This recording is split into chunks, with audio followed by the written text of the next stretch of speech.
Hello, ഇന്നത്തെ kitchen ഒന്ന് change ആയിട്ടുണ്ട് കേട്ടോ. ഇന്ന് നമ്മൾ റെസിപ്പി ഉണ്ടാക്കുന്നത് എൻ്റെ മൂത്തപ്പട വീട്ടിൽ നിന്നാണ്. അപ്പോൾ ഇന്ന് കുക്ക് ചെയ്യുന്നത് എൻ്റെ ആൻറ്റിയാണ് കേട്ടോ. ആൻറ്റിയുടെ ഒരു റെസിപ്പി ആയിട്ടുള്ള സവോള ബജ്ജിയാണ് നമ്മളിന്ന് ഉണ്ടാക്കുന്നത്. ഇതൊരു ഈവനിങ് സ്നാക്കാണ് കേട്ടോ. അപ്പോൾ എങ്ങനെ ഉണ്ടാക്കുന്നത് നോക്കിയാലോ. നമ്മളിവിടെ കുറച്ച് വെളുത്തുള്ളി, ഇഞ്ചി, പച്ചമുളക് കട്ട് ചെയ്തെടുത്തിട്ടുണ്ട്. കൂടെ തന്നെ കുറച്ച് സവാള, കൂടെ മൈദാമാവ്, കടലമാവ്, ആവശ്യത്തിന് ഉപ്പ് എടുത്തിട്ടുണ്ട്. അതൊരു പാത്രത്തിലേക്ക് 4 സ്പൂൺ മൈദപ്പൊടി ഇട്ട് കൊടുക്കാം.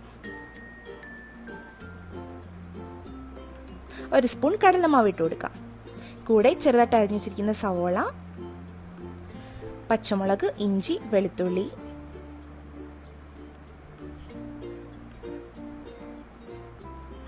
ആവശ്യത്തിനുള്ള ഉപ്പ്, കുറച്ച് സോഡാപ്പൊടി, ഇതെല്ലാം കൂടി കുറച്ച് വെള്ളം ഒഴിച്ച് നന്നായിട്ടൊന്ന് മിക്സ് ചെയ്തെടുക്കാം.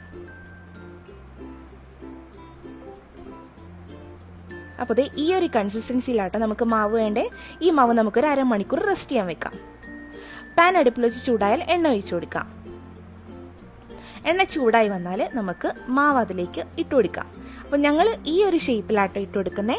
നിങ്ങൾക്ക് ഇഷ്ടമുള്ള ഷേപ്പിൽ ഇട്ട് കൊടുക്കാം കേട്ടോ. ഒരു സൈഡ് റോസ്റ്റ് ആയി വന്നാൽ നമുക്ക് അടുത്ത സൈഡ് തിരിച്ചിട്ട് കൊടുക്കാം.